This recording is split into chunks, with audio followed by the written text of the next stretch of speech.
Olá! Passando por aqui para testar uma coisa diferente, assim, sem edição. Vocês veem que os vídeos têm bastante edição. Eu faço capa, eu ponho música e eu faço edição sozinha. Então, às vezes, eu demoro muitos dias para fazer no tempo livre.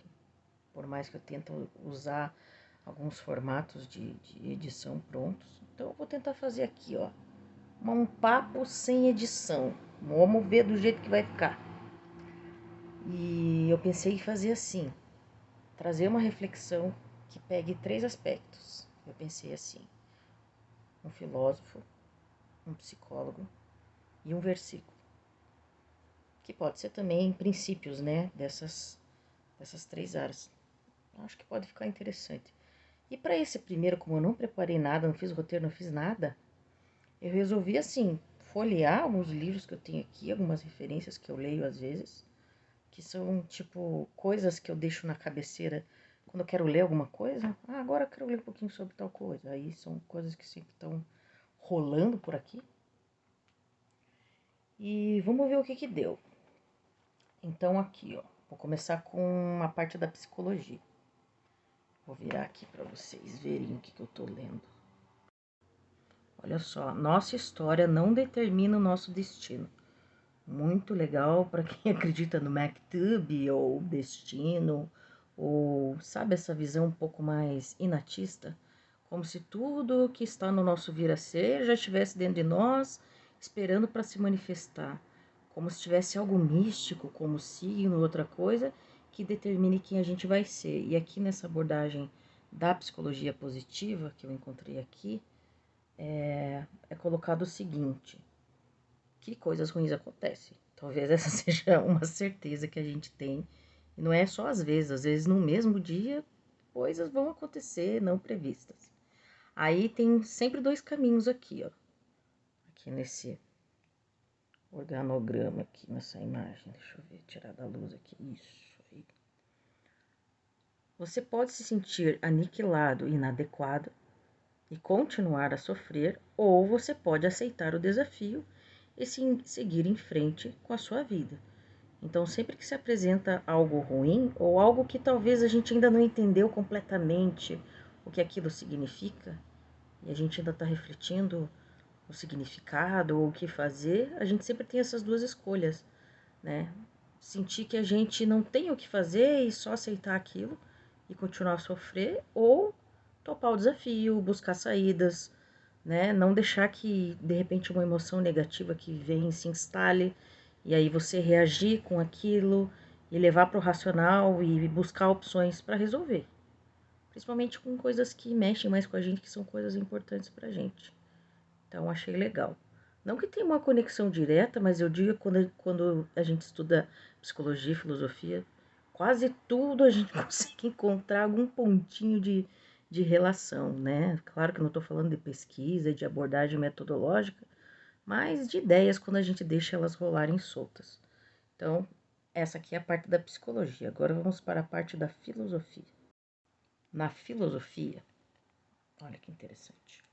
O homem é um animal que faz barganhas. Adam Smith. Aí a gente pensa assim, poxa, mas o Adam Smith não é o pai da economia moderna, então o que tem a ver? Eu acho que tem tudo a ver porque a gente barganha não só nessa relação de troca, nessa relação simbólica, na relação onde o outro está diante de nós e a gente está ou fornecendo algo ou comprando algo e que não precisa necessariamente ser um produto ou serviço. Às vezes a gente se relaciona com as pessoas dessa forma, né? Então aqui nesse esquema colocado assim, ó, as pessoas agem por interesse próprio. Então, claro que as necessidades, a nossa psique modela esses interesses. Agora, se a gente vai levar esse interesse para uma reflexão do coletivo, do ouvir o outro, ou se a gente vai querer impor o nosso interesse, isso daí tem também influência com questões comportamentais e de personalidade. Outra questão é, com frequência demandamos bens e serviços fornecidos por outros, né? Isso são relações econômicas. Devemos, portanto, concordar em trocar bens ou dinheiro entre nós, de forma que ambas as partes se beneficiem. capitalismo não é sempre assim. Normalmente se age em benefício próprio para obter uma vantagem, para obter uma mais-valia, para obter um lucro e com esse lucro poder fazer essa roda do consumo e das trocas continuar rodando. Então, o homem é um animal que faz barganhas. Tá? Então, essas barganhas, eu refleti um pouco num nível mais amplo, que o homem é um animal que faz barganhas, às vezes até com sentimentos, com outras coisas que, enfim, não deveriam estar nessa esfera, né? É uma coisa que eu sempre penso quando eu começo a pensar sobre as teorias positivistas, né, sobre até esses pensamentos aí que dão origem às correntes econômicas.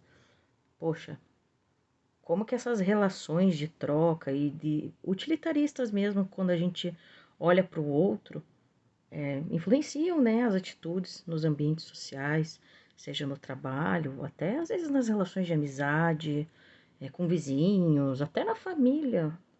Essa percepção que a gente tem da utilidade do outro, essa coisa do interesse, às vezes me parece muito cruel a gente não conseguir perceber o outro naquilo que ele é e dar essa liberdade do outro ser o que ele é, né?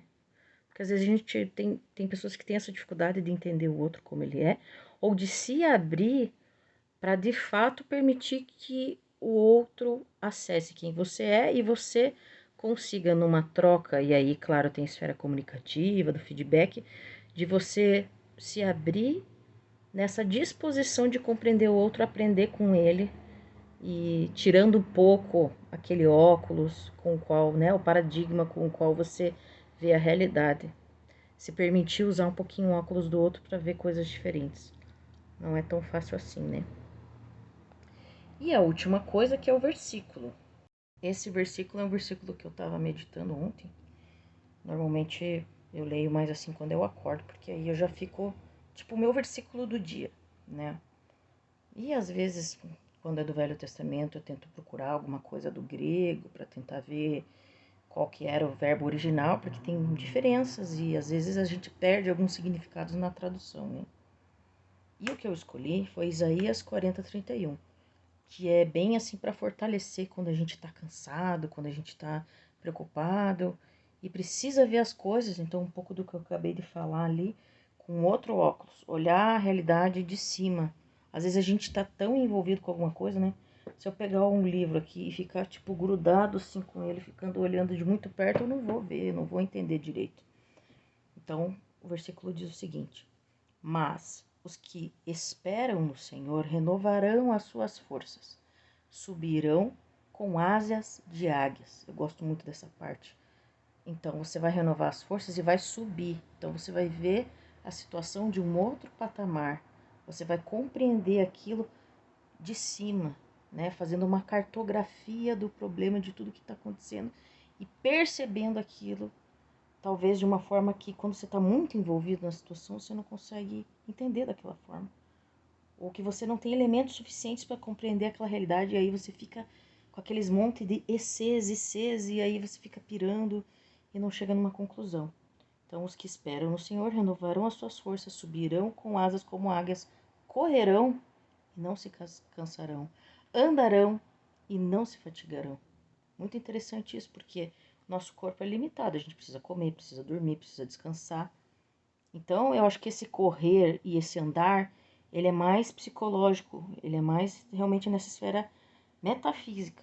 Então, você corre, seja em qual esfera for, com aquilo que você tem que resolver, com aquilo que você está esperando, né? Porque fala sobre a espera no começo.